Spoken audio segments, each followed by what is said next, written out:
Nós somos os alunos do terceiro ensino médio. A gente vai fazer algumas coisas básicas de pronto-socorro, tá? A gente vai começar com uma simulação de queimadura e o que deve ser feito.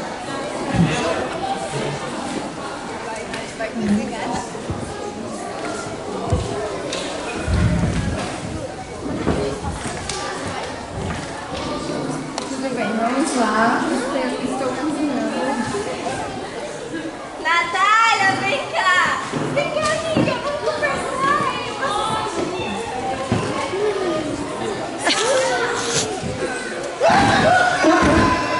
Ai, meu Deus, o Gabriel! Ele seguiu! Filho! Ele seguiu, Natália! Passa café! Passa café! Vou ligar. Passa óleo! Passa leite! Eu vou ligar. Fica aí, menino. Fica ligado. Estica o braço. Passa de leite! Corpo João Bento, boa tarde. Boa tarde, moço. Meu filho, ele derrubou a panela de água quente no braço. Eu não sei o que eu faço. Salve. Primeiro passo, se acalmar. Olhe para a pele dele e me diga, como está?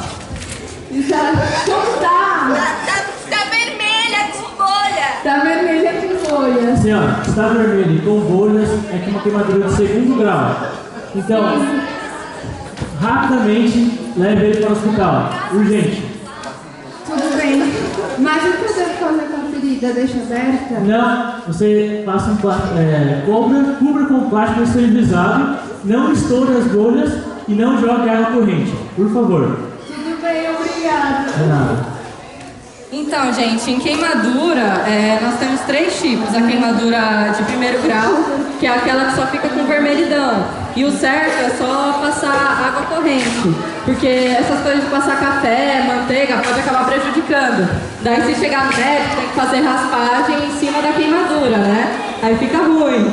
Em caso de queimadura de segundo e terceiro grau, é só levar para o pronto-socorro, é o único jeito. E dá pra cobrir com esse plástico esterilizado também, que é pra evitar entrar sujeira, essas coisas.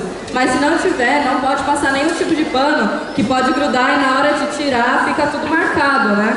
E a queimadura de terceiro grau, ela costuma queimar a primeira parte da pele. Então acaba A mais funda da pele. e acaba necrosando. Ela acaba necrosando e ficando escuro, entendeu? Isso. E agora a gente vai fazer uma simulação de engasgo.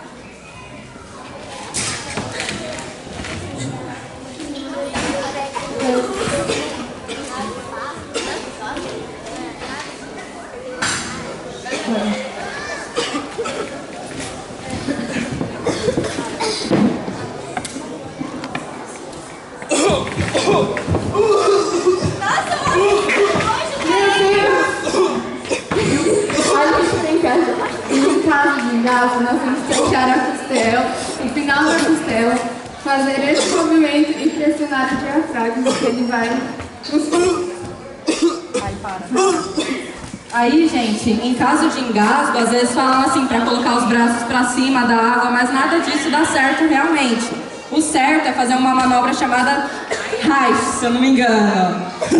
Daí tem que pressionar aqui a parte do diafragma pra dentro e pra cima, pra poder desengasgar. Aí, desgasgou.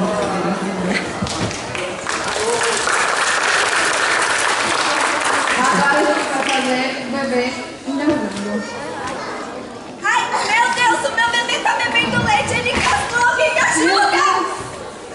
Ai, Para desengasgar o bebê com líquido, a gente pega ele com esse movimento e pressiona devagar, com sólido dentro.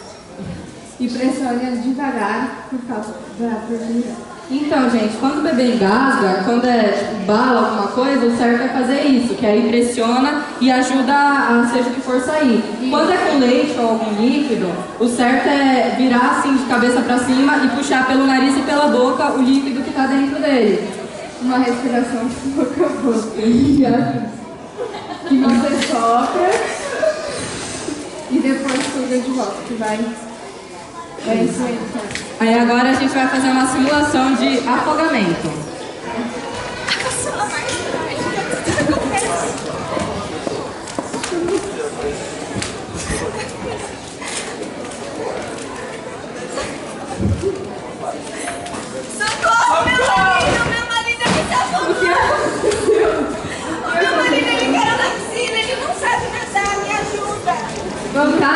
alongamento, o certo é pressionar o peito 5 vezes e fazer a respiração boca a boca. Para contar, ajudar na contagem, a gente tem que contar 1001, 1002, 1003, 1004 e 1005. Tampa o nariz e assopra a parte da boca.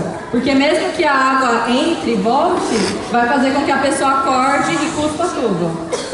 Isso. E essa contagem de 1001 e 1002 é porque simula a batida do coração, que é pressiona, não pode ser rápido, senão nada. E agora a gente vai fazer uma simulação de alguém convulsionando. Valeu.